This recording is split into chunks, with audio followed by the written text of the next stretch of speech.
Last year, I spent $34,000 on a mentorship. It was with Ollie Richards. Ollie's built a $10 million a year company called Story Learning. But money aside, more importantly, he's done it with freedom in mind.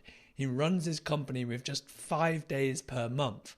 Plus, over the past year, he managed to build a seven-figure coaching business from scratch without a big audience. I learned so much from Ollie in our time together, writing, business. He is a fountain of knowledge. And so last year for my birthday, I begged him to give a private interview for my customers. To celebrate starting YouTube, you can now get it for free. So if you want to build an incredible product business and learn how to sell your knowledge at scale and unlock a serious amount of freedom, give this one a watch. So thank you all for coming. Second interview of the Birthday Bash series. I hope you all enjoyed Erica's. We've got a cracking one today. It's Ollie Richards, if you don't know him. He runs Story Learning, which is a $10 million a year company, doing really well. And his hook is always that he's working 6 days a month, which maybe not as much now because he's growing, but really impressive. And it's all writing based and hell of a story. Really smart guy. He's also my business mentor. So he's the reason I'm losing all my hair this year. So we'll have a cracking hour. Same as last time. If you've got any questions, fire away in the chat, and then we'll about halfway through. We'll run through those. Otherwise, Ollie, welcome to the call. Thank you very much. Great to be here. Yeah, the 6 day a month thing is interesting. It's a bit like Tim Ferriss's 4-hour work week. You know, the point is not so much that you do just want to work 6 days a month, but it's just like that's your commitment, right? So I do actually work about 6 days a month on story learning. I work a lot on other things. So I'm involved in, I'm a founder or co-founder in 4 different businesses. I work a lot because I choose to, but the main business story learning, I'm out of it to the extent that, yeah, it's about 4 to 6 days a month. One thing I've always enjoyed with the stuff you said, I think it's about setting constraints, right? To force these sort of things like better decisions. And, can I build my company in 6 days a month is a pretty cool constraint. Yeah, you can't do that at the beginning. You have to build up to that, because the only reason I'm able to do that is because of the team that I've built, right? And building a strong team takes a long time. Yeah. It's the destination, not. I think, a lot of people talk about there's a big kind of fad at the moment around kind of one person businesses and all of that. In extremis, it's possible if you happen to have win the traffic lottery. But for the most part, you have to go through 3, 4, 5 years of real grind in order to get something up and running, get from 0 to 1. And then at that point, then you can start to, once you have the system, how your business works, how it grows, then you can start to, delegate and put people in place so you can continue to run your systems without you. Yeah. I mean, I've been a one-person business now for 3 weeks and it is absolute hell. I don't know why anyone would want to do it. Like, I'm just knackered all the time, and the decision fatigue is the worst bit because you think it's okay answering emails every day, but like you're not at your highest ability if you're doing all the admin stuff, which is why we almost missed our own call today. Yeah, exactly.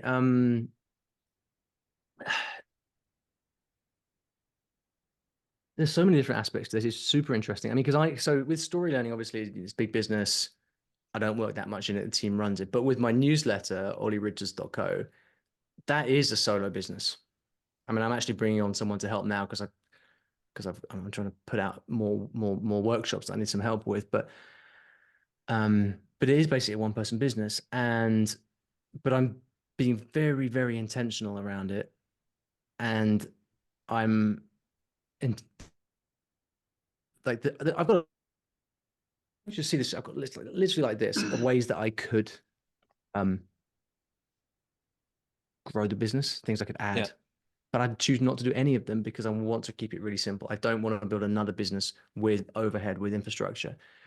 I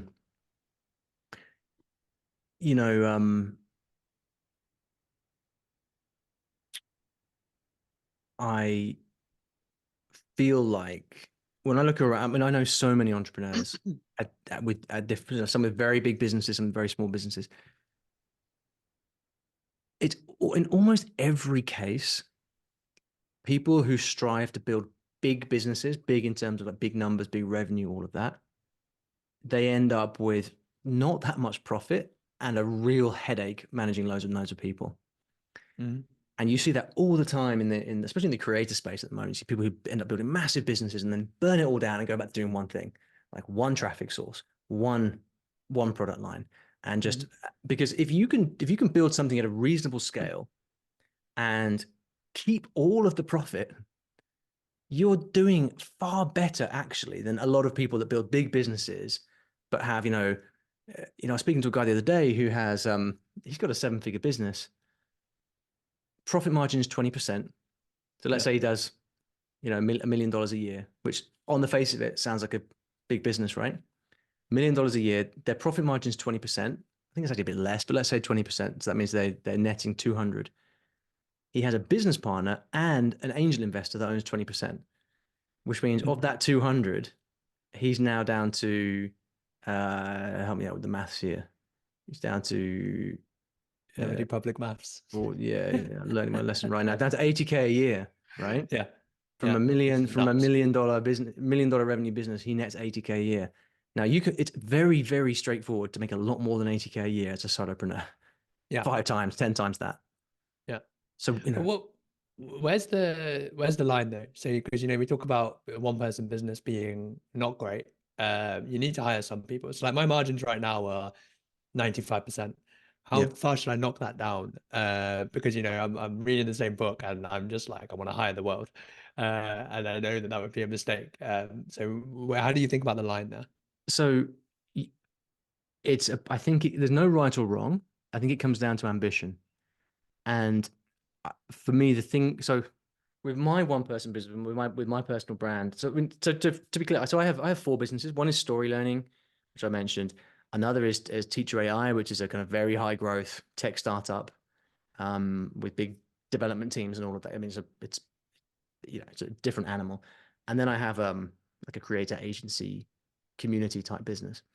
And then I have my own newsletter business. So they're 4 very, very different business models. Mm-hmm. And the way the reason that I structure the one person business the way I do is because it's very high, very, very high revenue, low time investment. If you build yourself a solopreneur business where you're working 60-hour weeks and bringing in, say 200, 300K a year, like that's a tricky spot to be in because that's a good salary, but it is a salary. And as soon as you stop working, that money disappears. Mm-hmm. Right? That's the danger with that. This is why it's generally good to build a team, scale your business, because then you can stop working and the money keeps coming in. Right? Mm-hmm. I've very deliberately built my business so that it has, I'm trying to sidestep. I'm trying to like cut a line between those 2 realities, because I'm able to charge a very high ticket back end for the mentoring stuff that I do.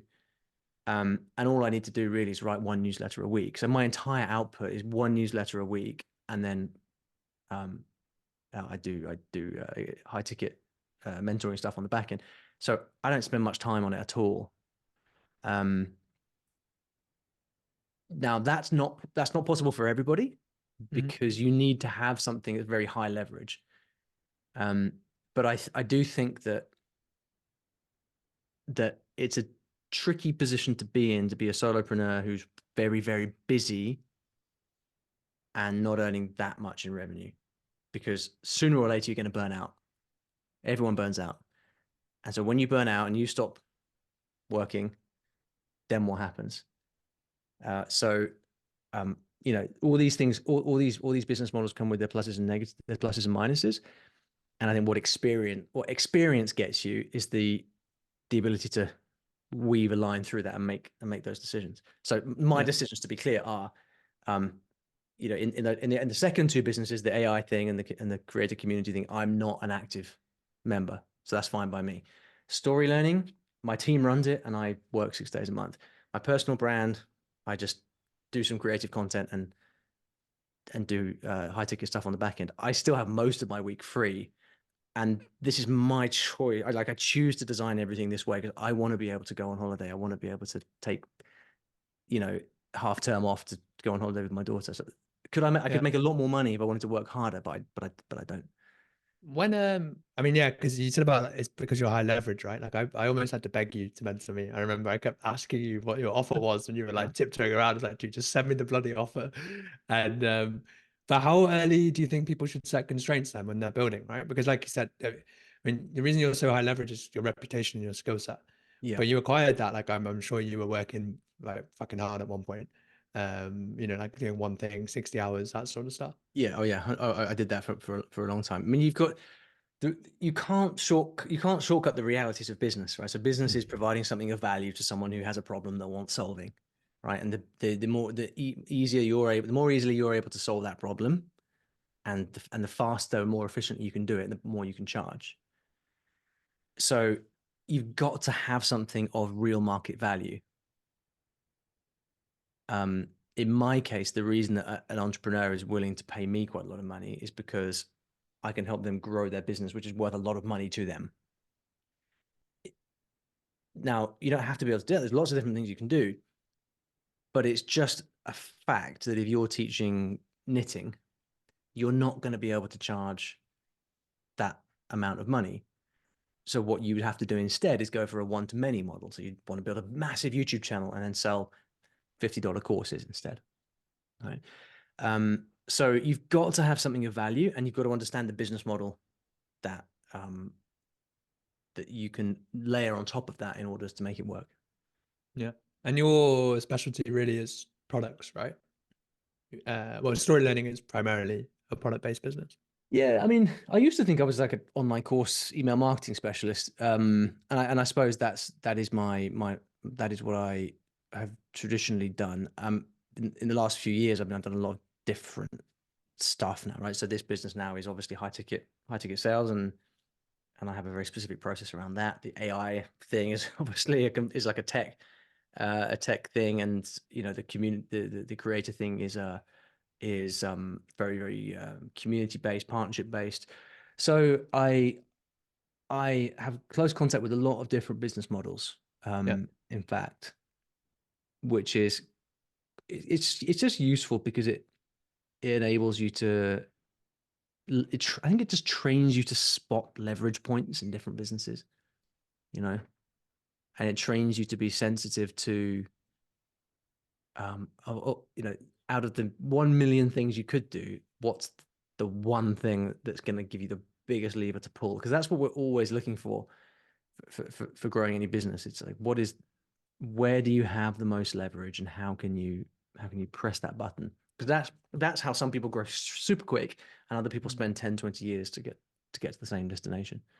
What are you looking for there? Like, is it data? Is it energy, or a bit of everything? I think this it's energy for the most part, Yeah.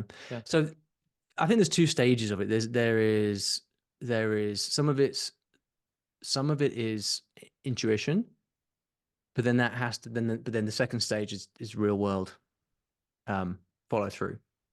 So typically the process that I would follow to grow a business is I have intuition based on 10 plus years experience about what's going to work, but then I test it as quickly as possible, and I watch um, for results. And then ideally then you get real world results, and and then you just orientate yourself towards the things that are working, and then go do more of that. Yeah.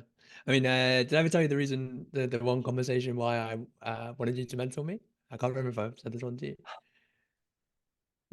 Was it the thing about not wanting to give you advice or something? Yeah, Yeah, yeah. So I'll yeah, let everyone know. So me and Ollie have been chatting for a couple months, bit of backwards and forwards. I was helping him with social media because he just started, and like, you know what that's like when you start on Twitter. And I asked Ollie, what do you think of my business plan? And he refused to give me feedback because he was like, I don't know you or what you want. And this has been a recurrent theme. Every time I ask him a question, it's like, we need to make sure it's in alignment with what you're doing. And I think that is so crucial because it's very easy to build someone else's business, right? Particularly online, everything's very appealing. So how do people work out what they want, man? Like, is it a case of fumbling and failing, or are I you think quite intentional? inevitably, like no one comes out of the womb knowing exactly how to build a big business. I think you have. I mean, I've made every mistake under the sun. I've What's the biggest mistake, you reckon?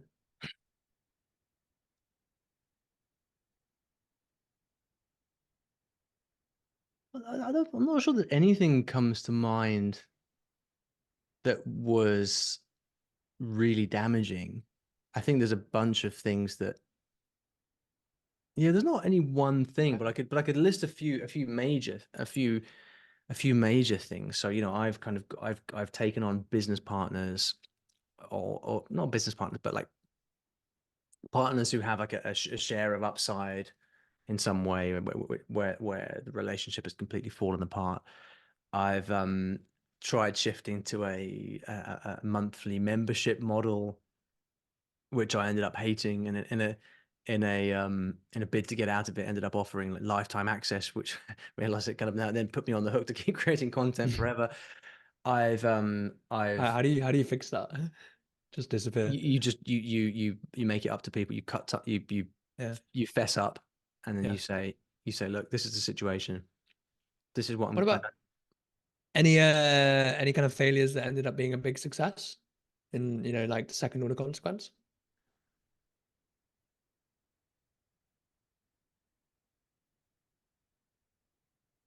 Because I noticed for me, most of my screw ups have ended up going quite well based on the reaction. well, yeah. I mean, that's the thing. I mean, there's a lot of things that I've learned from that. Um,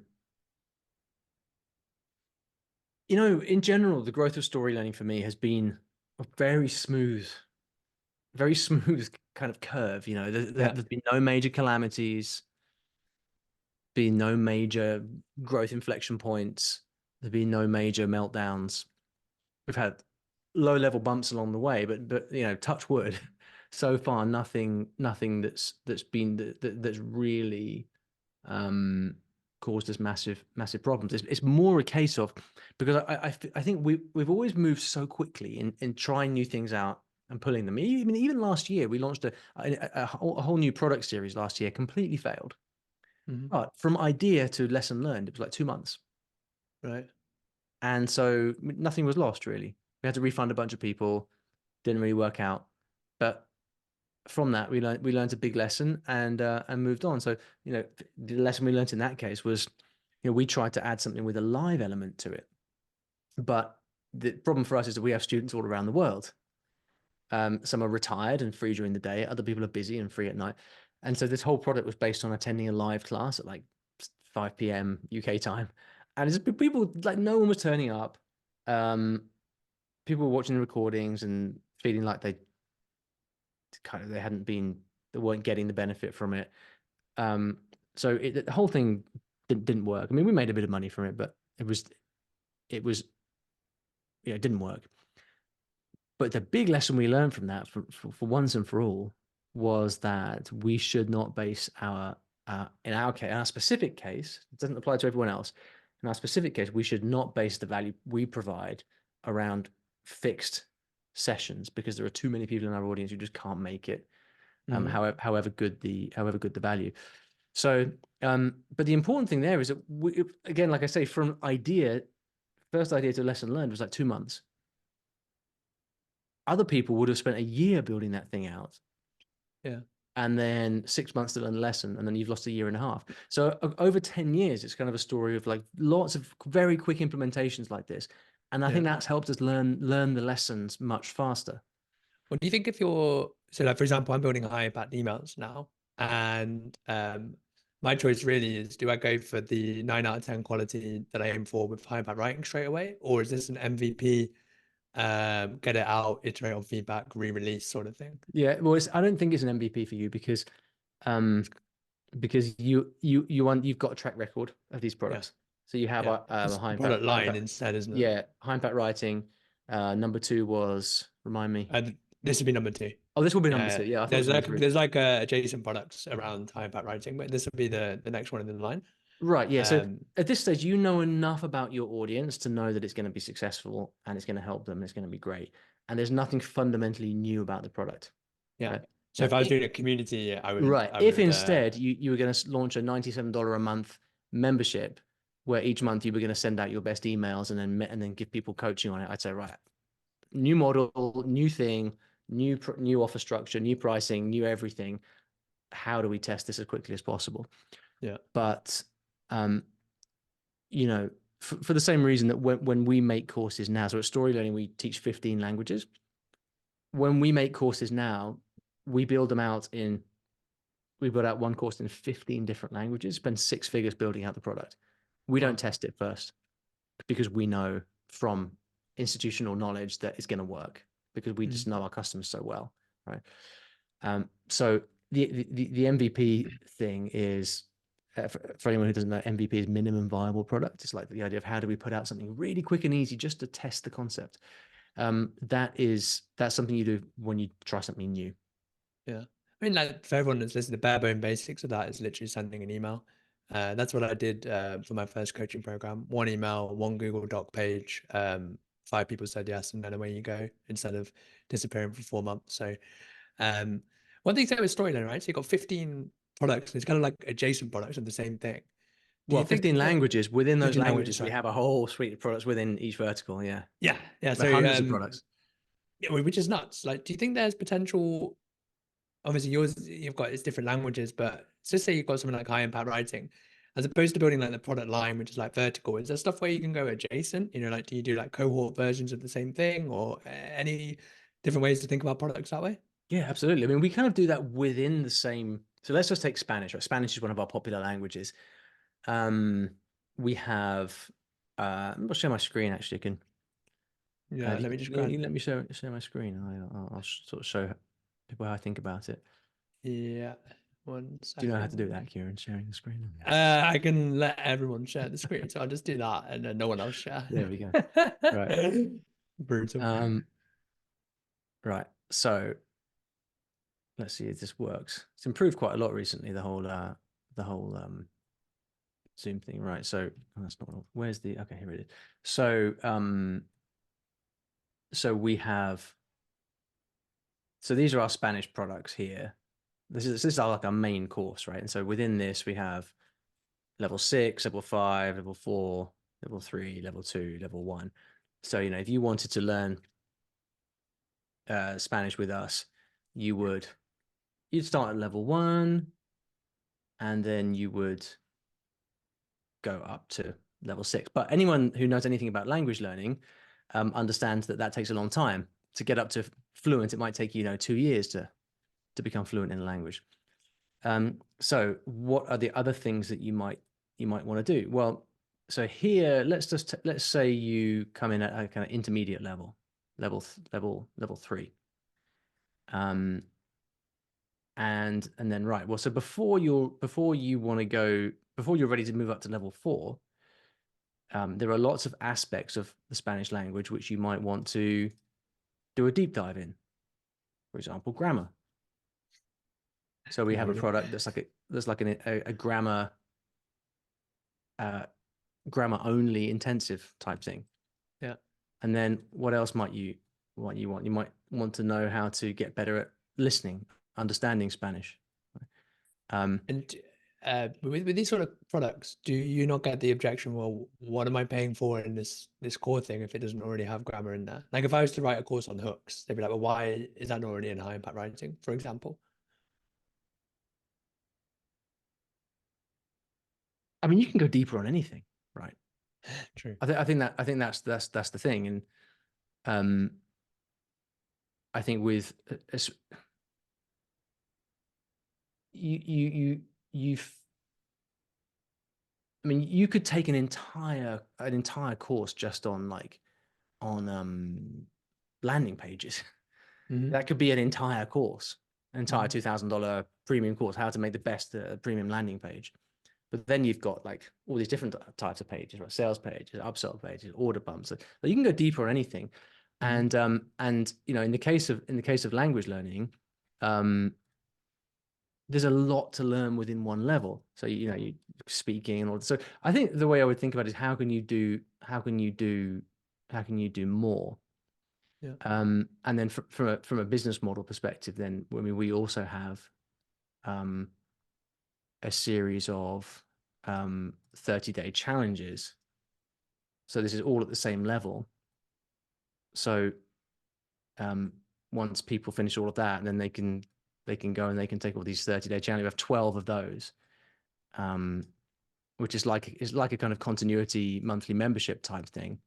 So um, because the reality is, like, learning a language takes a lot of time, and people want more. If people like you and they like your stuff, generally they want to buy more things. And Yeah. so one of the easiest ways that for if you run an education business, one of the easiest ways you can make more money immediately is just by offering more of the same.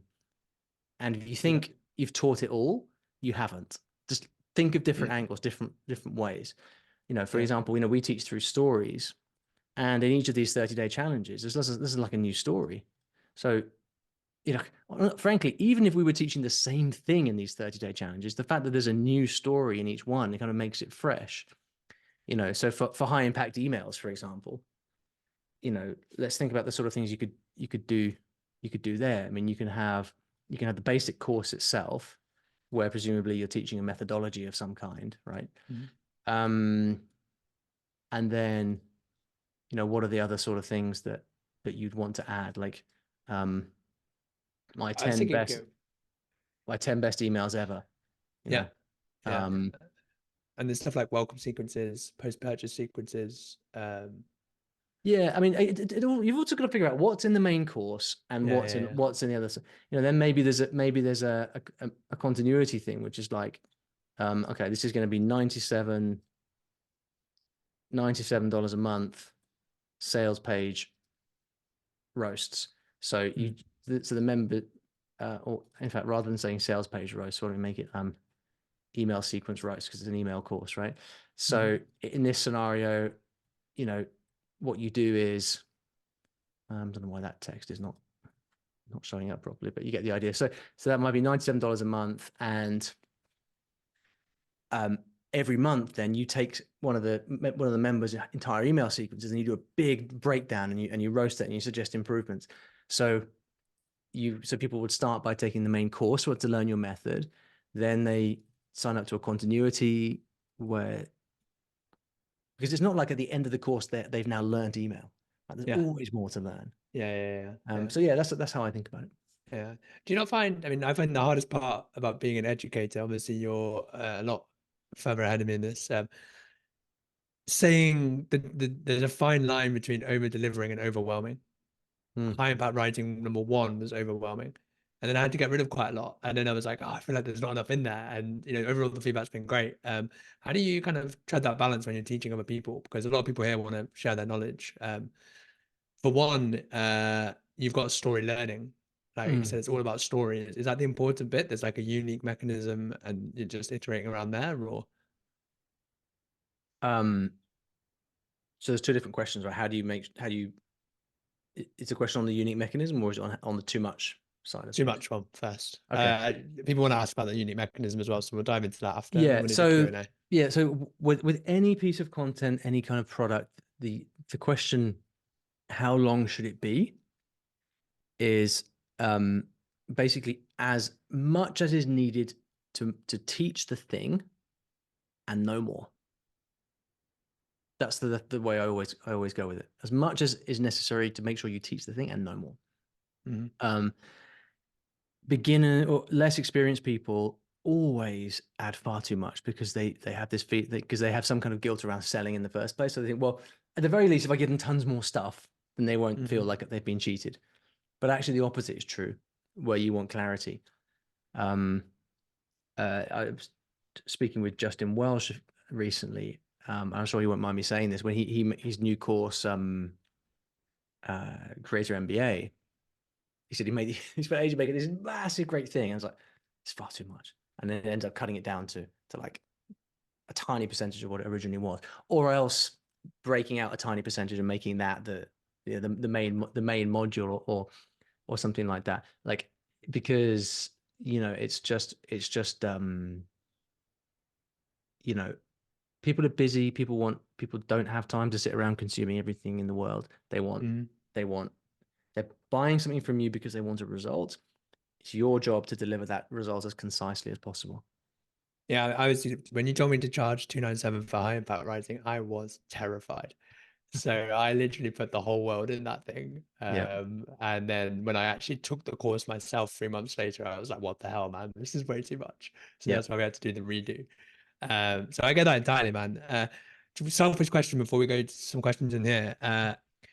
The reason why I kind of fell in love with your stuff was your writing.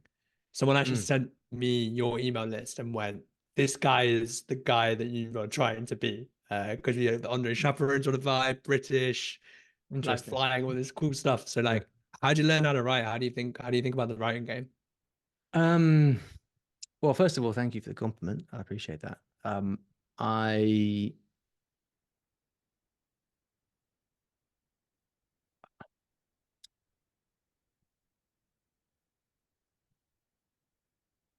I don't know.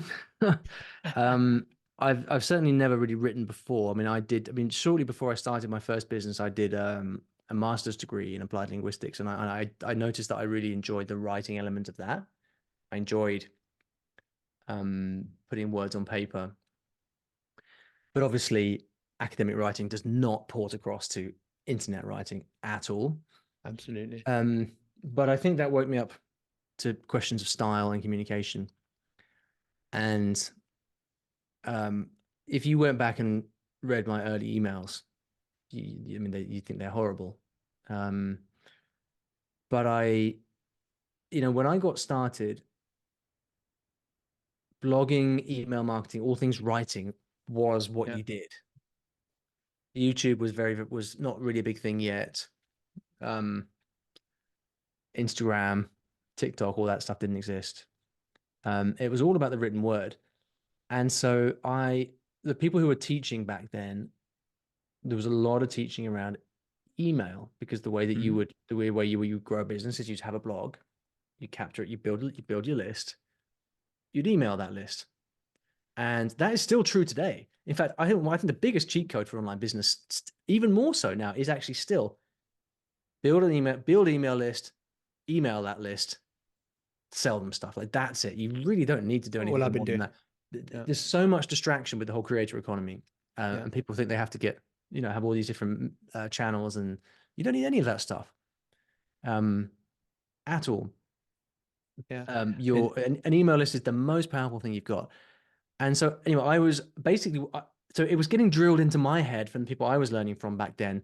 Build a list, learn to write emails, and write. So fundamentally, I was blogging once a week, and I was sending an email once a week. mm, That's what I did, and I just did it every week and never stopped. mm, And then I started to take courses. I took courses from Andre Chaperone, who's a huge inspiration. Um, likewise. Started reading Ben Settle's stuff. I got really into copywriting.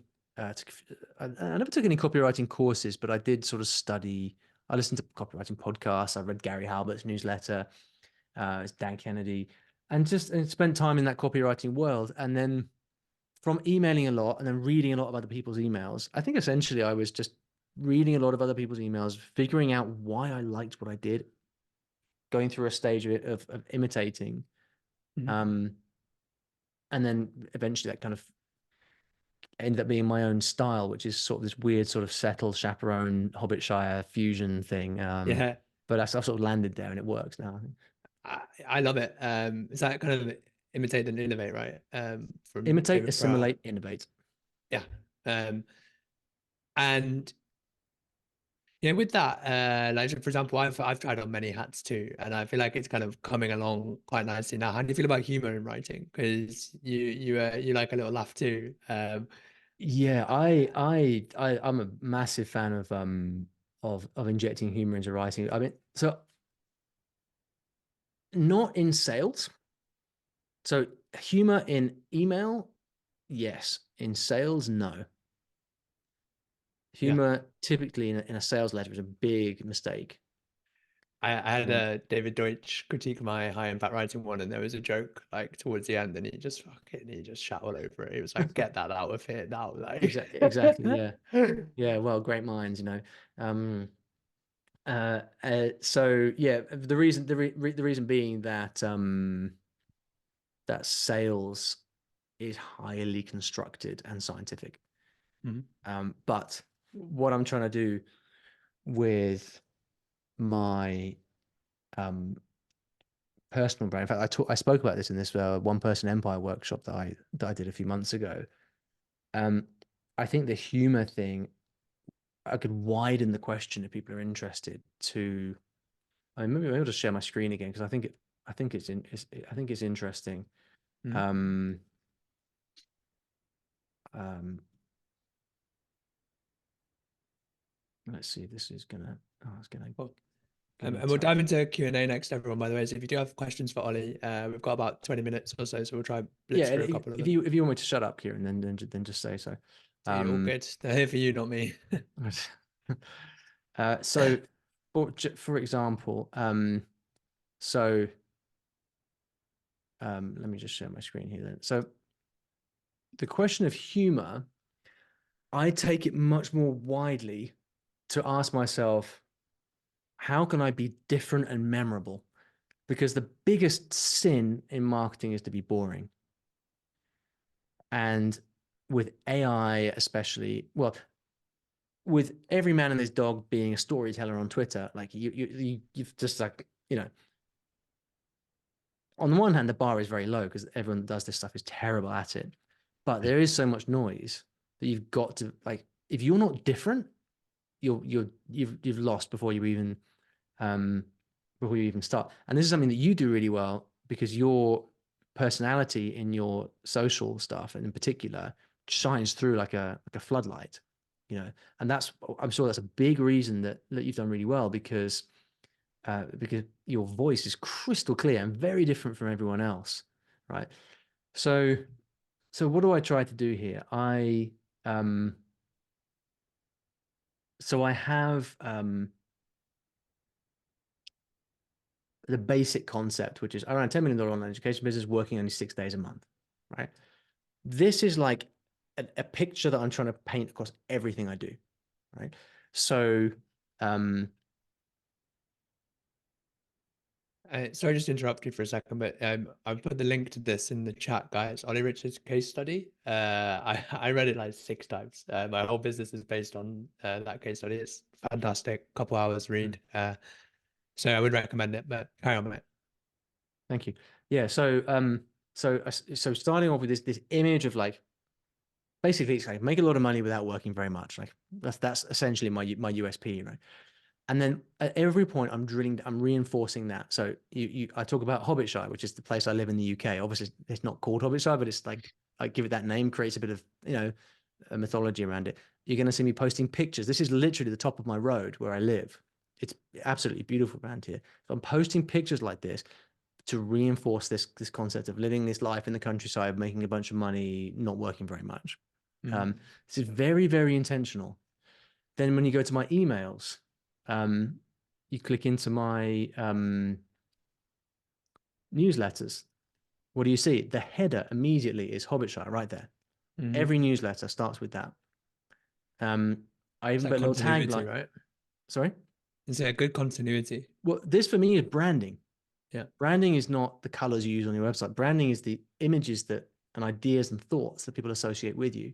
Mm. So every newsletter, I'll say who it's from, the date. It's just this classic old copywriting trick. But then I'll say Hobbitshire and a little line about, and it's like, what does it add to the content? Nothing, but it creates this image. And then as part of that, then I try to double down on the Britishness of what I do. Because why? Because all these marketers are American. Yeah. And you don't hear many British marketers talking about stuff that most British marketers are horribly cringeworthy and sleazy and um, You don't have to talk about me like well, that. I wouldn't talk about you like a marketer, Kieran. So True. I give you more credit than that. But again, I'm just trying to create this. I had a guy that I'm that I mentor. He sent me a message once and said my daughter was playing piano in the background. And he sent me this, so he replied to this message, man, I've just got this image of you like James Bond sort of sitting there sipping a martini or something. Now, obviously, that's where the comparison with me and James Bond ends. But it was interesting that that was exactly the image that he'd had in his mind. Because what does he see? He sees those pictures of Hobbitshire here. He sees that in every single thing. In my videos, I'm walking around this place. And then to get to your thing about humor, finally, um, I just opened up this random newsletter here. I don't know if there's any humor in here at all. Um, Are you building these visuals, by the way? yeah, can you Yeah, okay. tell? Oh, no, they're nice, man. I like them. Canva Yeah. templates, that's the secret. Ah, okay. Yeah. Yeah, I need to get on that because mine are not good. Um, but Yeah. when I So make them, so yeah. so so anyway, I typically do this at the beginning and the end of a newsletter. Right. So Mhm. let's take this for example. Right. So the end of my newsletter. And it's like quite a lot. So the newsletter gets finished like here, right? But I keep writing and I say like I've seen more than my fair share of creators tangle with paid ads like a sailor in a dockside Yeah, dive, I fists read that. flying and bottles breaking, right? Um Beautiful analogy. and um and then like so I'm trying to make the point that um you should know what game you're playing, right? Yeah, So here in Hobbit Show, I had a similar experience recently. Long-time readers will know that I fancy myself a bit of an amateur pilot. Blah blah blah. Nothing is better than driving up to the airfield on a sunny Wednesday morning, pulling the plane out of the hangar. Blah blah blah. Anyway, the weather's been really bad recently, so maybe I should um, take up something new, like flower arranging, perhaps. Whatever. Like you get the idea. So all of this stuff, from the visuals to the branding to the voice and the tone, is deliberately constructed yeah, to be very me. yeah, Because the easiest thing that you can do for yourself in marketing terms is to be you on steroids, because that comes naturally. yeah. And just as a reminder to everyone in high impact writing, the question I ask you is what makes you weird? You only need two to three things. So, for example, with Ollie, the flying is a huge one. Like when your audience knows the sort of stuff that you're up to quite a lot and the whole mission thing, people love it. So for me, you guys have noticed this Yorkshire tea. I talk about it all the time, and it never fails to get, especially Brits. They absolutely love it. And so, just being a little bit intentional with it. You don't need to have a million things. You just need a couple things that make you laugh, and then you just put it everywhere. Welcome sequence, all that stuff. Anyway, Ollie, mate, I'm just going to run through some of these questions. Yeah. Catherine asks, how did you make story learning something people want to buy? How do you position and successfully sell education? There's actually just a few questions about positioning. How do you find your position when starting a new business? Mm, Similar sort of one. I think story learning, the positioning thing is massive, right? yes. I think so. Questions on positioning. I would really suggest going and reading my case study on that. Because I've just because I've got like a whole chapter on it and it goes into real depth. But the sort of TLDR is that our whole positioning on story learning is we are high quality, high end, something different. So learning a language through stories, you don't see that very much. That's like our territory. We're trying to own that. We're trying to own that whole mental real estate. And because it's different and because it's very in depth, courses are more expensive than everyone else's. Because we trade on what we say is like story learning is what you do when you've tried everything else and you're finally ready to learn a language, right? Very So good. it's very, very different, very like specific high end positioning. Yeah. I mean, yeah, the chapter in your book is sick. Seth Godin on Udemy has a really good course on positioning as well. And the thing that I liked a lot, it's kind of what you were doing here. It's like you're not trying to invent something completely new. You take a concept people understand and you put your hat on what makes you slightly different, and it makes a world of difference. So yours was through stories. And once you start seeing that, it's genius. You see companies doing it all the time. Yeah. Uh, Yeah. but it is quite hard to engineer yourself. I think it's a lot of testing, right? So yeah, so the other question there was like, how do you do it yourself? And most business books, business advice, what they say is go out and do all this research, figure out a gap in the market, and then position yourself. That's very difficult to do if you're new to the game. You just don't have the holistic skill set yet to be able to do all of these things well. It's like building a funnel. Damn hard. You've got to be good at so many different things. So I can tell you what happened with me, which was that I started my blog in 2013 I got my first hint of the story positioning 3 years later when I wrote a book as a little project and it worked out. I spent the next 2 or 3 years experimenting with that concept, and then 7 years later, rebranded the whole business to story learning. And now I get to talk about it like I'm some kind of genius who saw all this stuff at the beginning. In fact, the opposite is true. I through quick experimentation, over the course of 7 years, I validated it. And then I think what I did well was when I made the switch, I doubled down on it. Mm-hmm. That could be a But bit scary, no? yeah, Yeah. yeah. Um, Mostly because we had a lot of website traffic and we had to do a 301 redirect, which means you change your domain name. And that was scary because our traffic went Yeah. overnight. But then it came back up again, and we did a lot of Mm. research and a lot of preparation. But yeah, it's scary. But more and more I think about entrepreneurship as as simply placing informed bets on things. And the Yeah. longer that you do it for, the better, the more you build your intuition around the nature of those bets. Like, one thing you said to me a couple of weeks ago that really stood out, basically, it was like a polite way of saying "shut the hell up, Kieran," was you can be too smart. You try to be too smart. Yeah, Um, yeah. just get building, and like I think that's kind of like that whole. It's easier to avoid easier to avoid stupidity than achieve brilliance sort of thing. I liked it. It reminded me just to get to bloody work as opposed to trying to think of the best angle and stuff. Like the smartest person in the world cannot predict how things are going to work out. Your only source of truth for this is putting stuff out and watching what happens. And so that's why it's so important that this whole fast iteration stuff. And typically, when I come across people who think too much and plan everything, I just know it's not going to work because you can't know this stuff in advance. How do you tell about signals then, for example? Like, so I mean, we take again from some of my impact writing, the unique mechanism inside is magnetic writing. And sometimes I think actually I should have just made that the product because it has the whole ethos behind it, like attractive content as opposed to going out and shouting and stuff. And people like the magnetic writing principle. Yeah. And so it's like, how do you know when to double down? I'm scared that sometimes, you let it fizzle out instead. And again, it's just an intuition thing, like, because I've also tried to double down on stuff that just did not work. And like I could see in retrospect Like why what? not. And What did you double down on that didn't work? well, for one, digital freedom. That was my name of my newsletter. And I thought it was sick. And then actually, when I thought about it, I was like, I don't think it's giving the right vibe. But for a good 4 to 6 months, I was in the zone. I absolutely loved it. And then I was like, you're kind of selling the dream to creators and you're not that sort of guy. Um, so I wouldn't have known if I didn't try. Uh, Yeah, that's an interesting one because I think in that situation, that was more of I mean that doesn't sound too much like doubling down to me. I mean that's something that's reversible.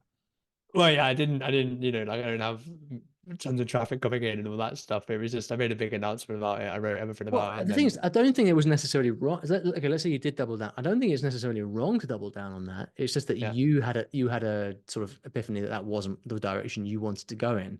yeah. But it would have. I'm sure it worked perfectly well.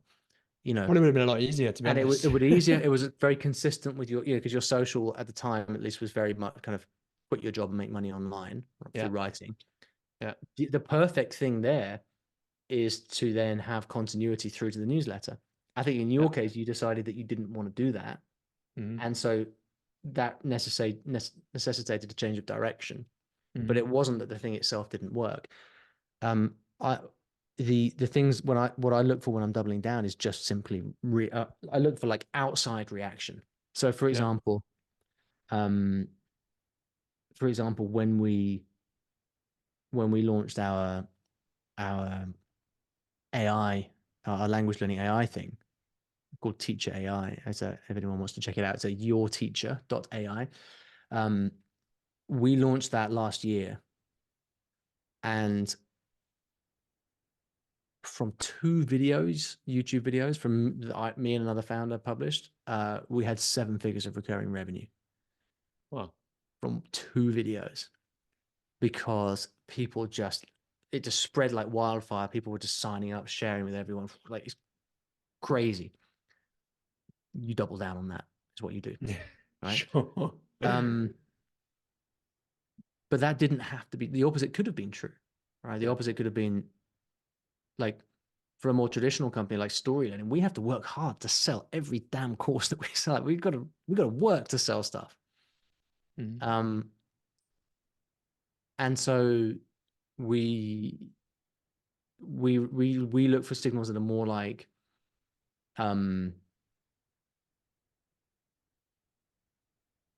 we look for signals that are more like basically kind of just big responses from audience. So for example, back in 2016, 15, 16, when I published my first book of short stories, um, it, people who don't know, in my business, in my language business, we do a lot of traditional published stuff, and we have over like 25 books that I published with Hachette. They're in the shops. You can see them if you go to your local Barnes and Noble. Um, but that all started from a little book of Spanish short stories that I wrote at my mum's kitchen table and then self-published on Amazon. Right? It was one of many experiments, but this was one that just took off because people started buying it on Amazon. It became like a number one in the whole language learning category on Amazon.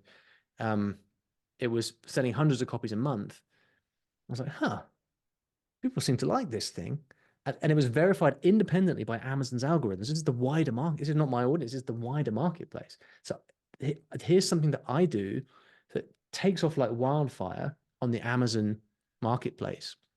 So I'm like, right, so that people like this. So then I made a French and German and Italian version. They also did really well. It's like, shit, we should make volume 2. So I did. We should make intermediate level, beginner and intermediate and advanced. We did all these things and it kept on working. So then I thought, well, if the wider marketplace loves this idea of learning a language through stories, maybe I should also make a course for my main business Mm. that's based on stories. Now, how would I do that? Then I had to go back and figure out, well, what would a course look like that's based around stories? And so that took a while. So I'd made an MVP, quick and easy version, launched it to the list, biggest launch ever. Wind the clock forward, we've now got like 150 of those courses.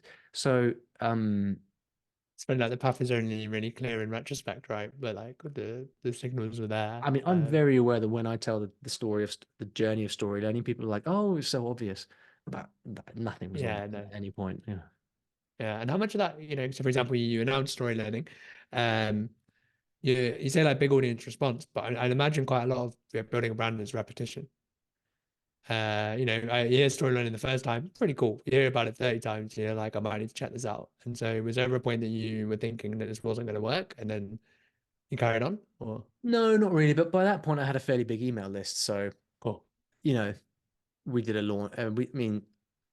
We launched like with the beginner level of Spanish, which was like only relevant to a small segment of my list, Yeah. but it did like 30K in sales, 35K Yeah. in sales. So I was like, well, now imagine we had that beginner and intermediate level in 10 different languages. In theory, that would have done 500,000 in sales just because of all the different people learning different languages on my list. So it just gave me the confidence to go ahead and keep building. Okay. Quick question about your deep work. Are you okay for another few minutes, mate? Yeah, I've got no Yeah. hard cutoff. We can keep going as long as you Cool. want. So Dave asks a question about your deep work blocks. When you're right into a creative session, but time's about to end, are you just dropping your pen or do you keep writing until the end? Um, I see. I'm typically not doing. I'm not writing books or anything. So I'm typically writing newsletters or emails. So I'm not going to start something unless I can't finish it. Typically, Mm-hmm. How long do you um, spend on your newsletter? Remind me. oof, 4 to 6 hours. Okay, cool. Yeah. Was longer. It was more like sort of 8 to 10 hours, but That's what I've been doing, but I've had to stop because it's like you got a business to build. yeah, I'm actually gonna start doing my newsletter in a different way now. I've done like 50 I've done like a year's worth of newsletters. Yeah. I think it's time for me to start changing things up. But yeah, Do you mind if I ask what the change will be? It'd be quite interesting to hear how you think yeah. about it. So I think so. What I'm finding is I've got a list in my Trello. I've got a list of things I want to talk about, things I want to write newsletters about. And it's like, it's massive. Same.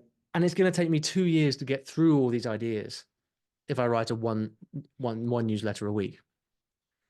So my hypothesis is that if I have switched to writing 3 or 4 short emails a week, I can cover lots of different territory. It's going to be more consumable. It's going to be more interesting to people because I can just get through a lot of different information, and it's going to be a lot easier for me.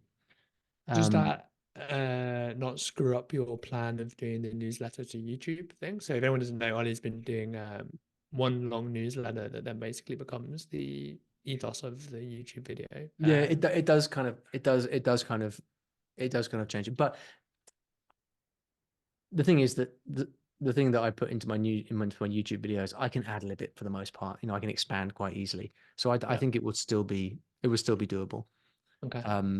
But yeah, but on the other hand, like I built my whole brand based on like in-depth long form content. So I'm a bit nervous about it. But the thing is that at the moment, because I'm just in a position where I've got 4 businesses on the go that are all doing quite well, and I can't afford to spend 6 hours on a newsletter. I just can't.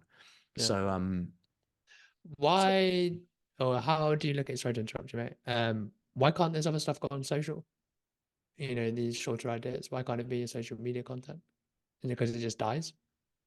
well, it could, but then I've got to write the whole long form newsletter and social as well. Yeah. So Welcome to something my has to world. give. Yeah. Okay, cool. Yeah. Yeah, I mean, well, for my things, I've been writing 1.5K for a newsletter, roughly 1 to 1,500. And without fail, when I do a 700 one, I think people are happier. I make more money, all of that stuff. But the 1.5 is, I think something you said to me as well, was like the depth of content is how you get that really deep bond. Because the person that reads 1.5K. I think what you don't want to be is just that marketer who's just hammering out emails for the sake of it. And Yeah. I think Yeah. so how long should a newsletter be? It's the same question as a product. It should be like as much as you need to make the point and nothing more. Right. Mm-hmm. I think a lot of my stuff I probably could have. I mean, I like to go in depth, but I probably could have done it in a lot less time. So there's no right way to do this. I mean, I'm also finding now I'm starting to get quite a bit of SEO traffic because I've been doing these newsletters for a year and a half now, and I publish them on my website. So Yeah. I'm now getting a fair number of email opt-ins from SEO. So I don't want to stop doing this stuff because I'd quite like to build the SEO traffic. But I think you can't. I think you've always got to make proactive, positive decisions. I'm not a fan of making decisions out of, oh, but what if I lose this? I think that's not a good way to make decisions in general. So I always try to make proactive decisions that are in the service of building towards something that I want to build. And everything's a trade-off at the end of the day. Yeah, I know a lot of people be thinking about this sort of stuff, and I can only say from my experience, I've been writing. I doubled down on long form newsletters, and yes, you don't make as much money consistently per month as people writing dailies or twice, 3 times a week, but the level of reciprocation is cool, and I'm only just starting to see. Sometimes now when I write a newsletter, I can backlink to like 4 other 1,000 worders. And when someone enters your world and you can keep them like that and you're directing them everywhere, it's quite a cool thing to build, but it does take a few years, right? It's like web of ideas, basically. Yeah. And do you sell products in your newsletters currently? Yeah.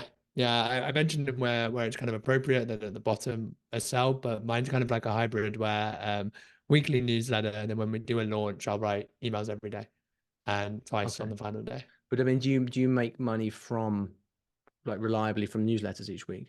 It's not great. The weekly newsletter is not great. Yeah. Yeah. Because you kind of so the way I look at it is if we're selling, you speak a lot about the problem and not much about the solution. But if you're going for like these in-depth value emails, Yeah. it's mainly the solution, right? Yeah, I just ask because that's what I do. I mean, in all of my content, it's like just pure teaching content. Yeah. There's no selling whatsoever. I don't even include links. Yeah. So But Ben then Settle would burn you at a stake is basically his thing. yeah, but then not if he was trying to. But then it was very different business models, right? So um, yeah, it's different business models. Yeah. Well, you said this to me actually.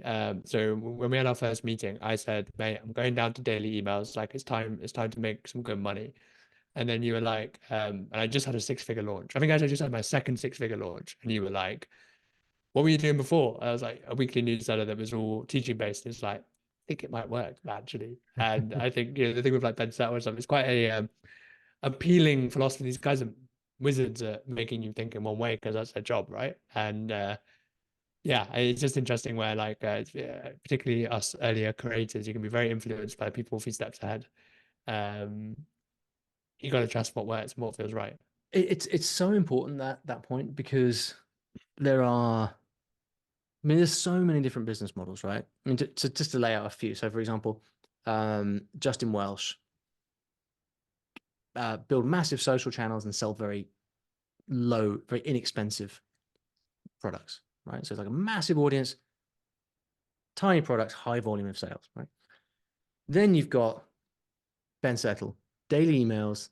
He only sells one thing, his newsletter, $97 a month subscription. And so every email, just one goal, sell the continuity. And certainly when I was subscribed to his thing, I always thought it was a bit odd, but when you become a paying member, the daily emails stop. So now you don't get the daily emails from him anymore. I don't know if he still He does that. stopped doing that. You get the daily email stuff. And do they still have the pitch? Yeah, you still got the same thing in there. Interesting. Yeah. Yeah. So then, but then that's, that's one goal. It's like get you on the continuity, and then from there you sell a bunch of other stuff every month. With me, it's very much like I basically don't sell anything, and then I do these workshops once a month, which are stupidly cheap, they're like $100. These workshops once a month, and then but that's not even to make money really. That is just to get people to sort of spend a bit of time with me, sort of one-to-one, learn a little bit from me. I didn't understand. I want you to see it. Okay, I'll come down now. Right. And then There's your hard cut off, mate. There's my hard. Slide it to the kitchen. Okay. There's Duty calls. there's my hard cut off. And then just to finish then, but then with my stuff, it's like I'm not, my whole purpose is not to sell stuff, because I'm focusing on positioning so that I can sell very, very expensive high ticket stuff on the back end. So no one of these is better than any others. Yeah. But I tell you what, if you don't like social media, then you shouldn't follow Justin Welsh's model. If you don't feel like writing a paid newsletter once a month by the 31st, hard deadline, you should not follow Ben Settler's model. If you don't want to do coaching calls, you shouldn't follow my model. You can make a bunch of money with any of these, but your real superpower is understanding where you're going to thrive, where you're going to derive your energy from. Yeah. And I think that's a great way to wrap up, man. I mean, that's what you've taught me mostly this year, is like you stay fully aligned with the values of like your superpower sort of thing. And I honestly really appreciate it. Guys, I would highly recommend you get the case study. I'll put a link in the chat. I'll also email a link out over. The webinars are sick as well. So just on a hiring one this week, which I'm watching after this, they're super high value, and like I said, for $100, I think it's 100 or 200. It's like, well, if you join to the launch is 100, I put it up to 200 later, but that's only so that I can then do promotions and cut the price again. Yeah, cool. Yeah, these bloody sleazy British marketers. But yeah, cheers, man. I really appreciate it, Ollie. Thank you for taking the time to come on the call, and I'm sure everyone got loads of value from that. Cool. Yeah, and if anyone wants to connect with me, feel free. Always happy to chat. Yeah. Thank you guys for coming. And next week, I think we have Chris Orzakowski. So that'll be fun as well. Oh, that'll be a letdown. Yeah, I know. It's all downhill from here. We've got the two Brits out of the way, so it's just going. No, everyone definitely saying Chris is a genius. Definitely attend that one for sure. Yeah, 100%. Anyway, mate, cheers. Thank you, guys. I'll speak to you soon. See you later. All right, thank you, guys. See you in a bit.